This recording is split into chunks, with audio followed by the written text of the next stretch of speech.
Hello and welcome to Everybody Pulls the Tarp. I'm your host, Andrew Moses. It's just me today.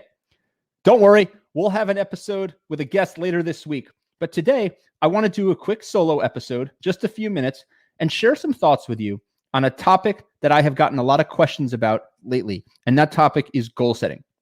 People ask me often, Andrew, do you have any tips or tricks to set and achieve goals?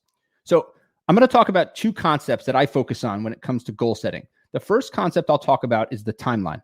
The second concept is something I call inputs versus outputs.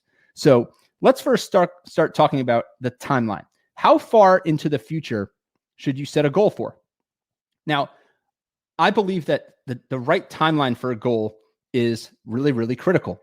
And it's the beginning of a year, and many people do like to set goals for the year. I prefer to set goals over a 12-week period. I believe that 12 weeks gives you enough time to accomplish something significant and meaningful, but it's not too long so that it feels too daunting or something where you don't know where to start, or you have too many opportunities to get lost along the way and for things to evolve and change in your life and in your work. I think a year is way too long. A lot of people try and set goals over a 1 year horizon. I like to set goals over a 12-week period. Again, I think that's the right timeline, and it's something that has been really, really effective for me. The second concept that I mentioned earlier is something I call inputs versus outputs. So you have what you want to accomplish over the next 12 weeks. Maybe it's one thing, maybe it's multiple things. That is the output. What you are trying to achieve is the output. Now, what do you need to do? What are the things that you can control to put yourself in a position to achieve the desired output? Those are the inputs. This is where I focus my goal setting. So let's take a simple example like reading more books. Let's say I want to read 3 books over that 12-week period.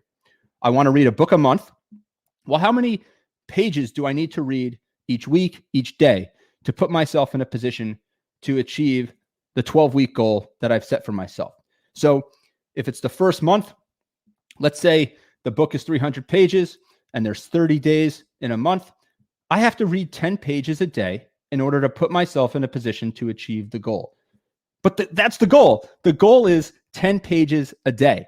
And if you do that day after day, week over week, month after month, over that 12-week period, you put yourself in a really, really good position to achieve your desired outcome at the end of that 12-week period. So again, just to recap, timeline is really important. And what's worked for me is 12 weeks, setting goals in 12-week periods, in 12-week increments. And then I really try and understand what are the things that I need to do to accomplish the desired output, and then set my goals around the inputs. What are the things I can control each day, each week, each month in order to put myself in the best possible position for success? That's inputs versus outputs, and that's timeline.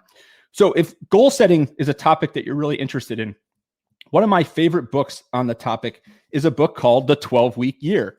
It's by Brian Moran and Michael Lennington, and it's a book that I was recommended by my friend Todd Burak a few years ago. I read it. I really enjoyed it. It's a quick read, and it'll teach you additional tools and tricks and techniques to improving the way you go about setting goals, and in turn, put you on a path to achieve more of the goals that you set. Well, I hope these few tips about goal setting has been helpful. And if you want more tips, sign up for my newsletter at everybodypullsthetarp.com. Each month, I'll send tips straight to your inbox on leadership, teamwork, work ethic, productivity, as well as exclusive insights from my conversations with some of the world's most successful people on the podcast that you won't hear on the podcast.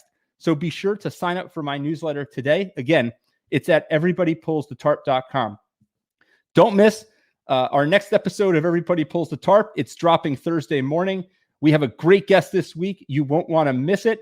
Thanks for following along and listening, and we'll see you next time on Everybody Pulls the Tarp.